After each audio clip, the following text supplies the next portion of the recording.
Hello friends, welcome to यूवेन classes. आप सभी का यूवेन क्लासेस में हार्दिक स्वागत है।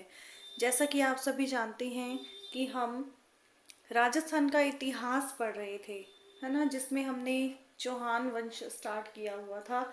हमने अजमेर के चौहान, रणथंभौर के और जालोर के चौहानों के बारे में पढ़ लिया था। आज हम स्टार्ट करने वाले हैं राठौड़ वंश। ठीक है, ये कहाँ के हैं? मारवाड़ के। ठीक है, राठौड़ वंश, इनके बारे में आज हम पढ़ेंगे। ठीक है, अब इसकी स्थापना किसने की थी राठौड़ वंश की? राव सिंहा ने। ठीक है, तो पाली के निकटवर्ती क्षेत्र में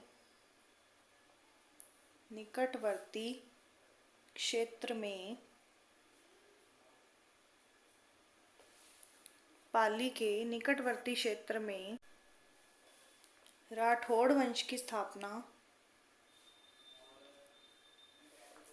राठौड़ वंश की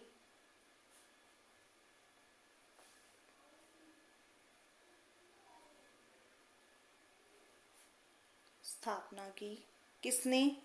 राव सिंहा ने। ठीक है, राव सिंहा ने स्थापना की। और पहली राजधानी किसे बनाया? प्रथम राजधानी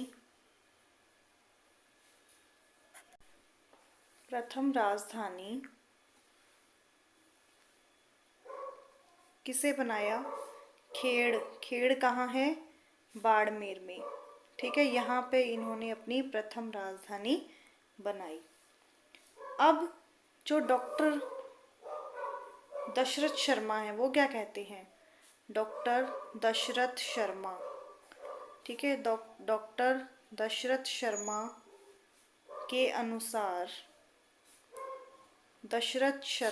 के अनुसार राठौड़ जो हैं ब्राह्मण भल्लाल देव की संतान है। ब्राह्मण भल्लाल देव की संतान है।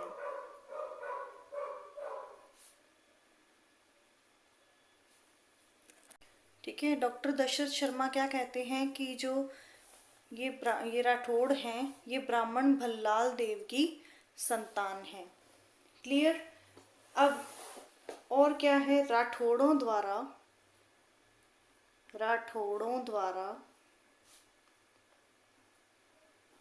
रचित रचना राठौड़ महाकाव्य। एक तो यही क्वेश्चन बन गया कि राठौड़ों के द्वारा रचित रचना क्या है? राठौड़ महाकाव्य। इसके अनुसार, ठीक है, इसके अनुसार ये जो राठौड़ हैं, राठौड़ हिरण्यकश्यप की संतान है। हिरण्यकश्यप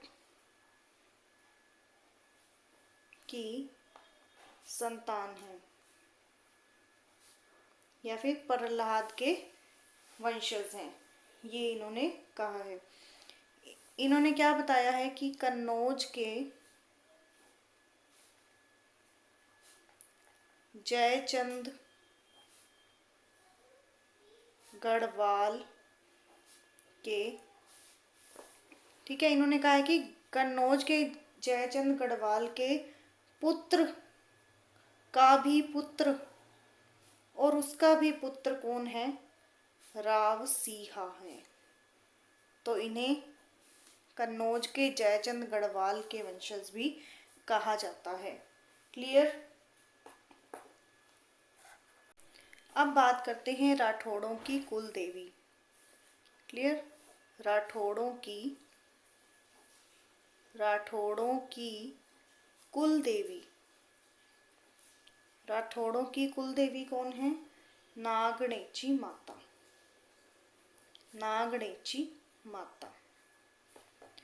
अब इनकी क्या कहानी है कि एक दूहड़ जी थे। ठीक है, वो क्या, दूहड़ जी राठौड़ जो थे वो कर्नाटक से एक माता की मूर्ति लाए थे, चक्रेश्वरी देवी जिसका नाम था। ठीक है, वो यही माता है नागणेची माता, जिनकी वो मूर्ति लेकर आए थे। ठीक है, इनके गले में नाग थे ज़्यादा, और इनका मंदिर जो है नगाड़ा बाड़मेर में बनवाया गया, जिससे इनका नाम क्या रखा गया, नागणेची माता। और राठौड़ जो है इन्हें अपनी कुल देवी मानते हैं। क्लियर। दूहड़ जी राठौड़ कर्नाटक से चक्रेश्वरी देवी की मूर्ति लाए। यही माता नागणेची हैं। क्लियर। देखिए, जैसा मैं बोलती हूँ वैसा ही मैं राइट करती हूँ, जिससे कि है इजी लैंग्वेज में हमें याद भी हो जाए साथ साथ में, और समझ में भी आ जाए। इनके गले में नाग ज्यादा थे। इनका मंदिर कहाँ बनवाया? मंदिर नगाड़ा बाड़मेर में। और निर्माण किसने करवाया मंदिर का? दूहड़ जी ने, क्योंकि वही मूर्ति लेकर आए थे दूहड़ जी। ठीक है, और जो माता की मूर्ति जो है यहाँ पे, वो क्या है? लकड़ी से निर्मित है।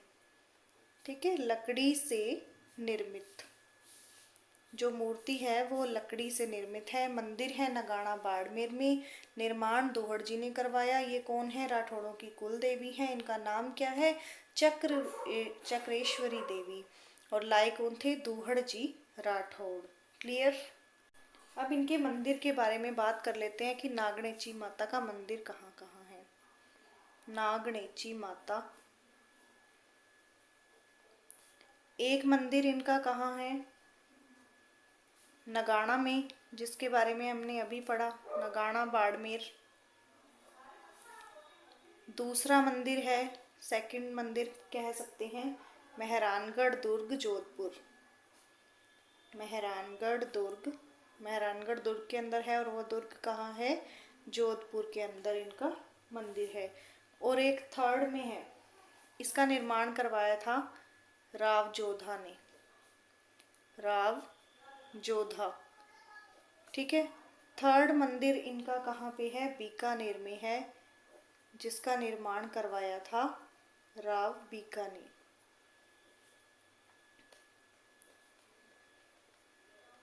जो राठौड़ वंश हैं ये अपने नाम के आगे राव लगाते हैं। पहला मंदिर कहाँ है? नगाड़ा बाड़मेर। दूसरा मेहरानगढ़ दुर्ग जोधपुर में है, जिसका निर्माण राव जोधा ने करवाया। और थर्ड मंदिर है बीकानेर में, इनका निर्माण करवाया राव बीका ने। अब ये तो कुल देवी की बात होगी कि इनका कुल, जो इनके वंश जो जिस देवी की पूजा करते हैं। एक होती है आराध्य देवी या इष्ट देवी की, जिसे हम मानते हैं। वो क्या होती हैं? इनकी राठौड़ों की जो इष्ट देवी हैं वो कौन है, इनके बारे में बात करते हैं। राठौड़ों की इष्ट देवी, राठौड़ों की इष्ट देवी है चामुंडा माता।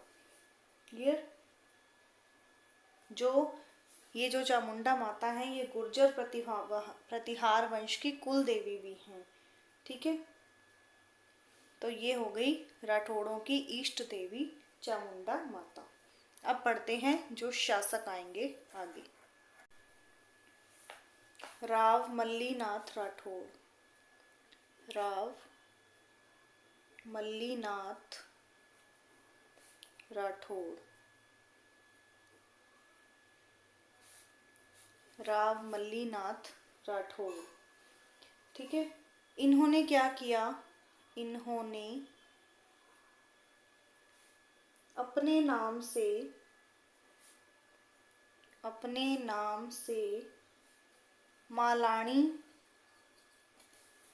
मालानी प्रदेश की स्थापना की। ठीक है, मालानी प्रदेश की स्थापना की। किसने? राव मल्लीनाथ राठौड़ ने। ये लोक देवता के रूप में भी पूजे जाते हैं। जब हमने लोक देवता पढ़े थे तब हमने इनको भी पढ़ा था। ये लोक देवता के रूप में पूजे जाते हैं। क्लियर? पूजे जाते हैं। इनके पिता का नाम है तीड़ा जी, माता जानी दे, पत्नी रूपा दे, गुरु उगमराज भाटी। उगमराज भाटी। क्लियर? मल्लीनाथ नाम से पशु मेला भी लगता है एक। मल्लीनाथ पशु मेला। मल्लीनाथ पशु मेला कहाँ लगेगा? तिलवाड़ा बाड़मेर में लगता है जी। तिलवाड़ा बाड़मेर में मल्लीनाथ पशु मेला लगता है। ठीक है। राव मल्लीनाथ राठौड़, इन्होंने अपने नाम से मालानी प्रदेश की स्थापना की। लोक देवता भी हैं ये। इनके पिता का नाम तीड़ा जी, माता जानी दे, पत्नी रूपा दे। गुरु हैं इनके उगमराज भाटी। और मल्लीनाथ पशु मेला कहाँ लगता है? तिलवाड़ा बाड़मेर में। यह सबसे प्राचीन पशु मेला है। ठीक है, सबसे प्राचीन पशु मेला है। सबसे प्राचीन पशु मेला है। कब से कब तक लगता है? चैत्र कृष्ण एकादशी से शुक्ल एकादशी तक।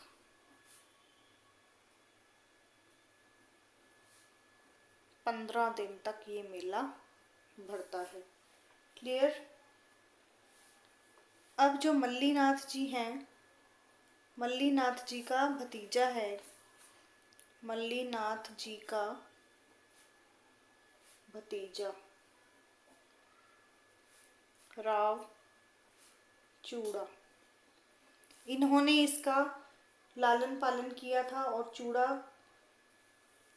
जब ये बड़ा हो गया था तो ये शासन इसी को सौंपकर चले गए थे।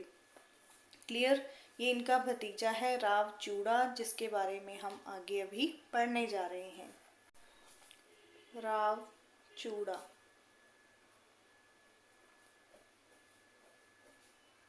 राव चूड़ा क्या है?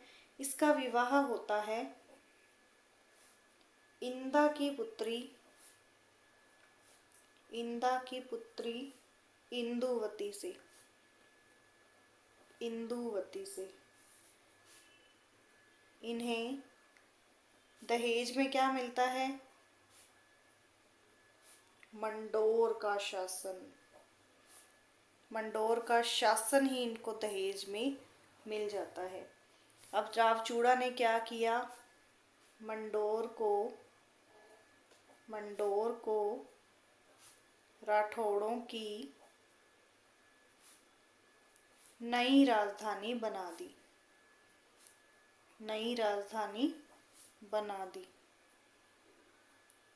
क्लियर? नई राजधानी बना दी इन्होंने मंडोर को, क्योंकि इन्हें ये दहेज में मिला था। अब ये शासन तो इनको करना ही था। अब राव चूड़ा के समकालीन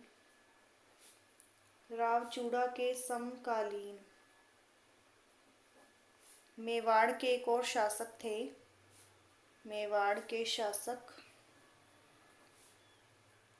लाखा। अब चूड़ा जो है, इसकी एक और पत्नी है। एक पत्नी और है, चांद कंवर। एक है सूरज कंवर।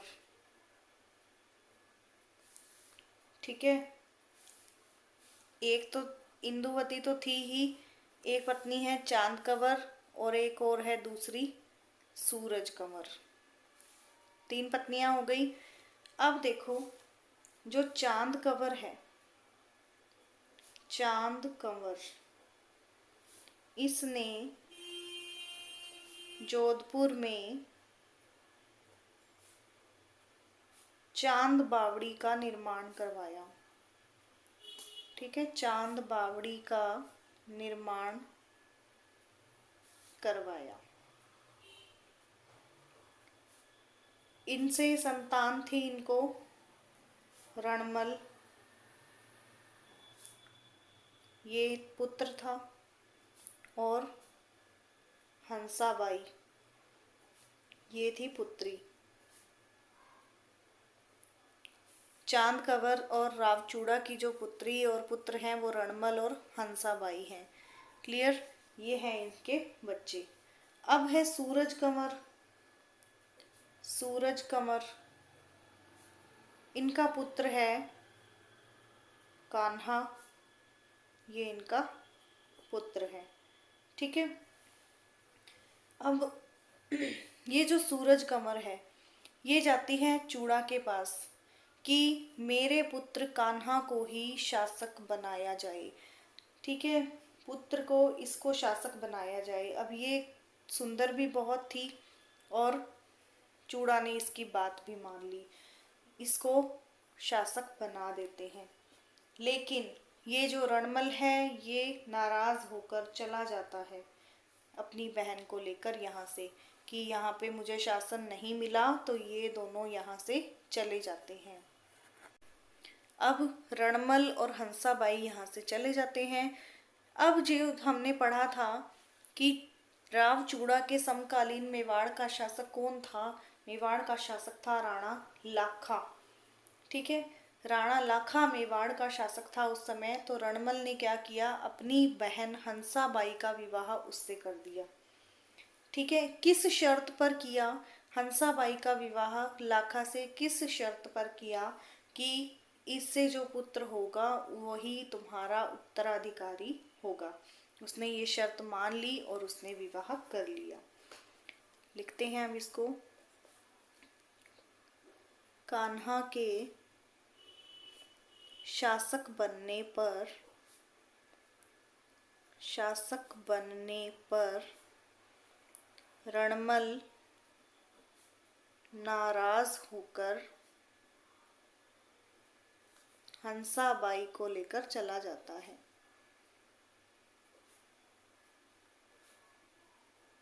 ठीक है, हंसाबाई को लेकर चला जाता है। अब राणा लाखा विवाह हो गया किससे? हंसाबाई से। मेवाड़ का शासक था ये। ठीक है, हंसाबाई से विवाह हो गया। पुत्र होता है इनका मोकल। ठीक है, ये होता है। अब ये मोकल है। अब इसने शर्त रखी थी कि ये इससे जो पुत्र होगा वही क्या बनेगा, शासक बनेगा। तो मोकल उत्तराधिकारी बन गया। और मोकल का संरक्षक कौन बनेगा?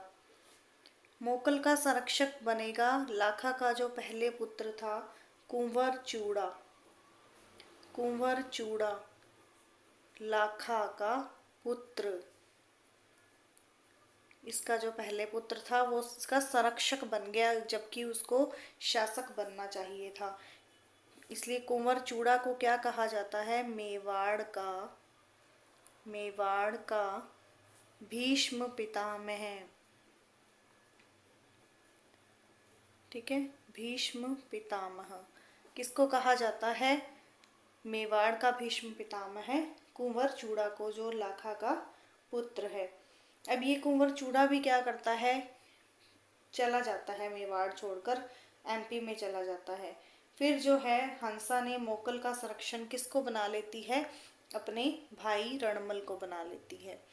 ठीक है, क्योंकि इसने इसको संरक्षक बना दिया, शासक नहीं बनाया, तो नाराज होना तो बनता ही है। तो ये चला जाता है एमपी में किसी मांडू गांव में ये चला जाता है। और ये जो हमारा मोकल है इसका जो संरक्षक है वो हंसाबाई अपने भाई रणमल को बना देती है। अब जी कुंवर चूड़ा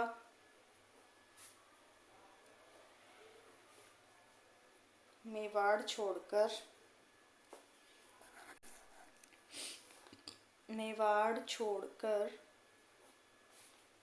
मांडू एमपी में, मध्य प्रदेश में चला जाता है।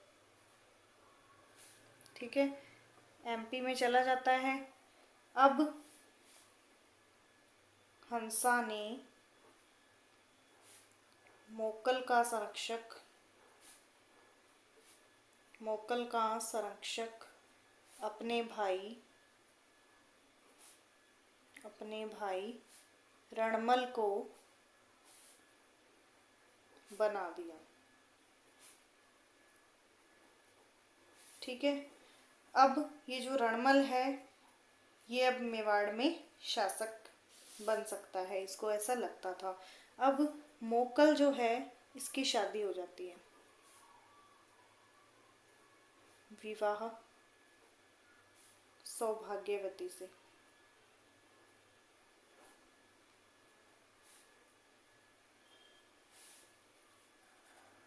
ठीक है, मोकल की शादी किससे हो जाती है? सौभाग्यवती से, और इनका पुत्र होता है महाराणा कुंभा।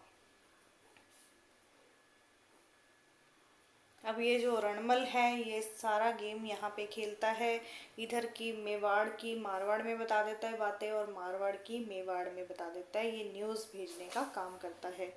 अब जी मोकल का विवाह हो गया सौभाग्यवती से और इसका पुत्र होता है महाराणा कुंभा। कुंभा सोचता है कि मुझे रणमल को रास्ते से हटाना है। ठीक है, अब कुंभा क्या करता है, भारमली होती है उनकी दासी, उनके साथ मिलकर किसको मार देता है? रणमल को मार देता है। ठीक है, कुंभा ने सोचा रणमल को हटाना है। कुंभा ने भारमली के साथ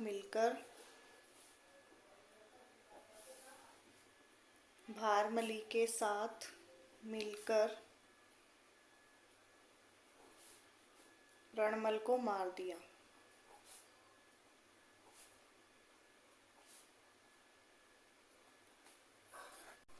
अब रणमल का बेटा होता है राव जोधा।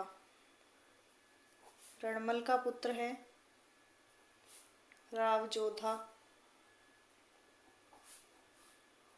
मंडोर वापिस आ जाता है। ठीक है, मंडोर वापिस चला जाता है। अब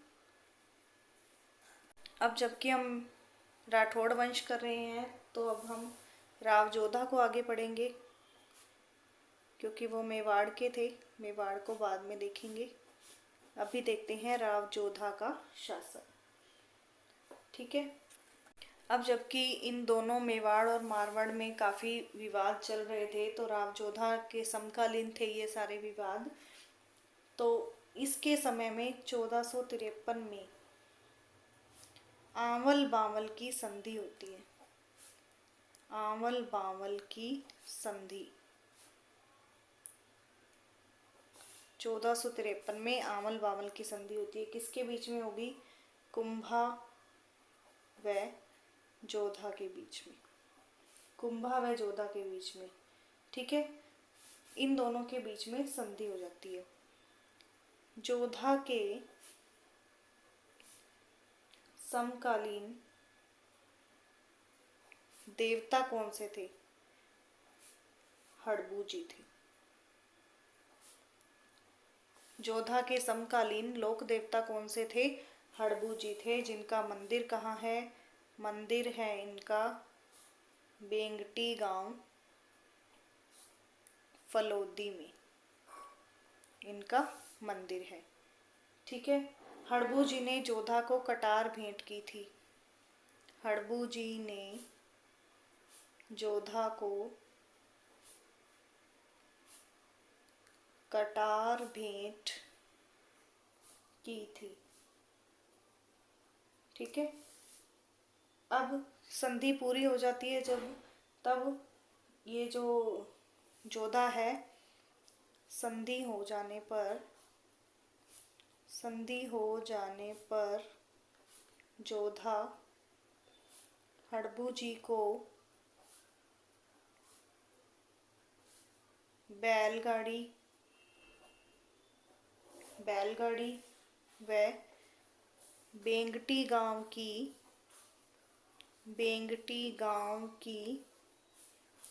जागीर देता है, गिफ्ट कर देता है इनको। ठीक है, संधि हो जाती है तब ये क्या करता है, हड़बू जी को बैलगाड़ी और बेंगटी गांव की जागीर दे देता है, और इसी बैलगाड़ी की जो है वो पूजा की जाती है, लोग उसे पूजते हैं। क्लियर। अब जोधा ने आगे क्या किया था देखते हैं।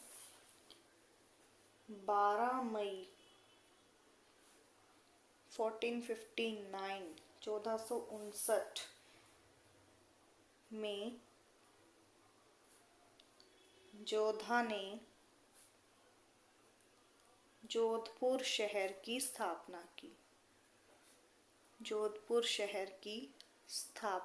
की। मोस्ट इम्पॉर्टेंट लाइन, 12 मई 1459 में जोधा ने जोधपुर शहर की स्थापना की, जिसे कहते हैं ब्लू सिटी। ठीक है, ब्लू सिटी कहा जाता है। अब ये जोधपुर को अपनी राजधानी बना लेता है। जोधा जोधपुर को राजधानी बना लेता है। ठीक है, राजधानी बना लेता है। अब जोधा द्वारा जो निर्माण कराए गए हैं वो कौन कौन से हैं। अब जोधा ने क्या क्या निर्माण कराए देखते हैं। मेहरानगढ़ दुर्ग का निर्माण, मेहरानगढ़ दुर्ग का निर्माण करवाया इसने। कहाँ, चिड़िया टूक पहाड़ी पर। ठीक है, पहले यह दुर्ग प्रस्तावित किस पर था, ये था मसूरिया पहाड़ी पर बनना प्रस्तावित था, लेकिन किसी कारणवश यह दुर्ग जो है चिड़िया टूक पहाड़ी पर बनाया गया। तो बनाया तो गया चिड़िया टूक पहाड़ी पर, लेकिन प्रस्तावित क्या था, प्रस्तावित हुआ था, प्रस्ताव इसका जो रखा गया था, प्रस्तावित पहाड़ी कौन सी थी, मसूरिया। इस पर बना नहीं था, बना है चिड़िया टोक पहाड़ी पर। ठीक है, बार बार इसकी दीवारें गिरती थी। जब इसको बनाया जाता था तो इसकी दीवारें बार बार गिर जाती थी। फिर किसी संत ने कहा कि इस जो दुर्ग है इसकी नींव में अगर किसी की जिंदा समाधि होनी चाहिए तब ये दुर्ग कामयाब रहेगा। ठीक है, दुर्ग बनाते समय बार बार इसकी दीवारें गिरती थी। किसी संत ने कहा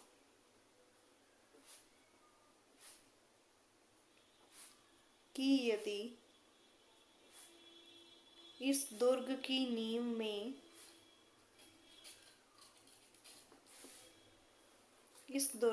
नींव में किसी की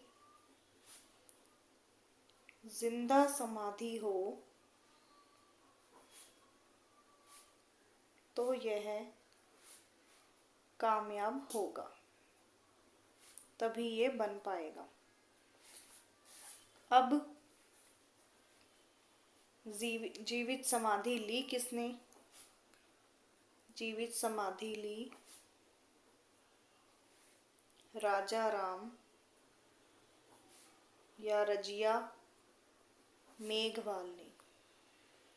इन्होंने जिंदा समाधि ली है, उस दुर्ग के नींव के अंदर इनकी जिंदा समाधि है, जिससे कि ये दुर्ग आज तक टिका हुआ है। और नींव रखी किसने,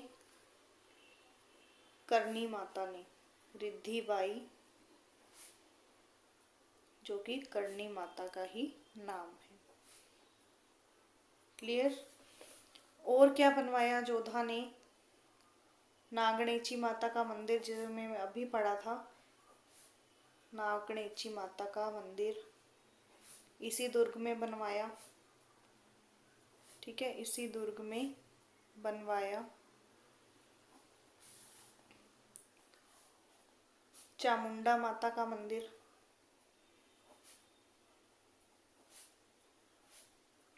चामुंडा माता का मंदिर बनवाया। नागणेची माता इनकी राठौड़ों की कुल देवी है और चामुंडा माता इनकी इष्ट देवी है। ठीक है। इस मंदिर का जो है, चामुंडा माता के मंदिर का, इस मंदिर का पुनर्निर्माण होता है, पुनर्निर्माण होता है। ठीक है, इस मंदिर का जो है पुनर्निर्माण होता है। माता के मंदिर पे बिजली गिर जाती है, जिससे कि ये क्षतिग्रस्त हो सकता है, और ये कौन करवाता है इसको? तख्त सिंह करवाता है इसको पुनर्निर्माण। ठीक है। एक बार क्या हुआ था, आश्विन नवरात्रि के दौरान 30 सितंबर 2008 को मंदिर में भगदड़ मच गई थी, जिसके कारण बहुत सी जानें गई थी, और इसके लिए एक कमेटी बिठाई गई थी, जसराज चोपड़ा कमेटी, और इन्होंने अभी तक इसका कोई परिणाम नहीं दिया है। ठीक है। आश्विन नवरात्र के दौरान, आश्विन नवरात्र के दौरान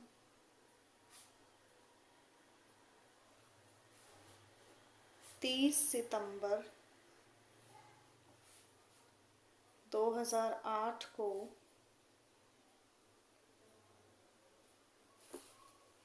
मंदिर में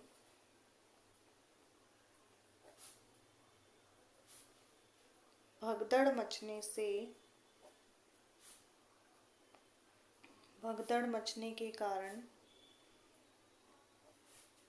बहुत सी जानें गई।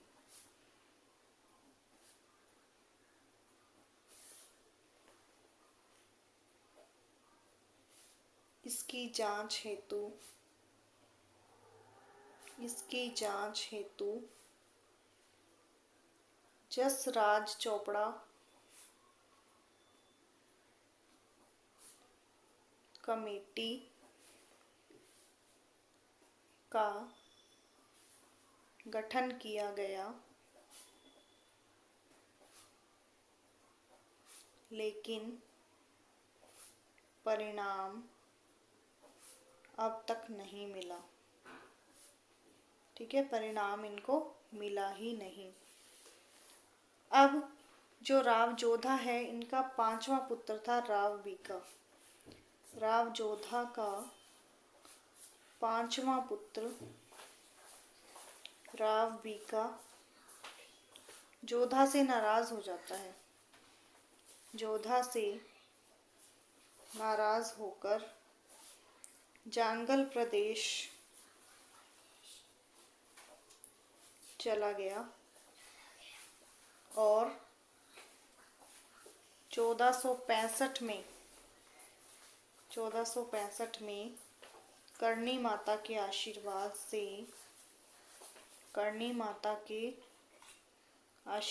से जांगल प्रदेश में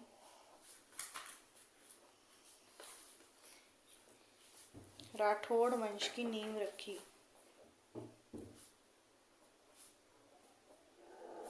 राठौड़ वंश की नींव रखी।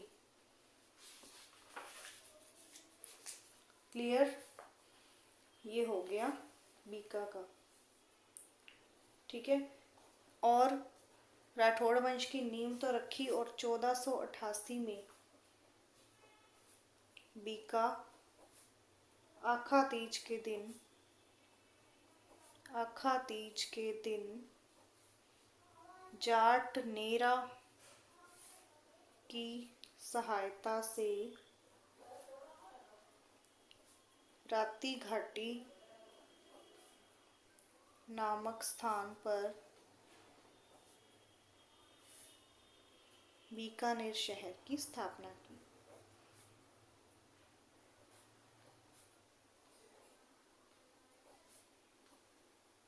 क्लियर?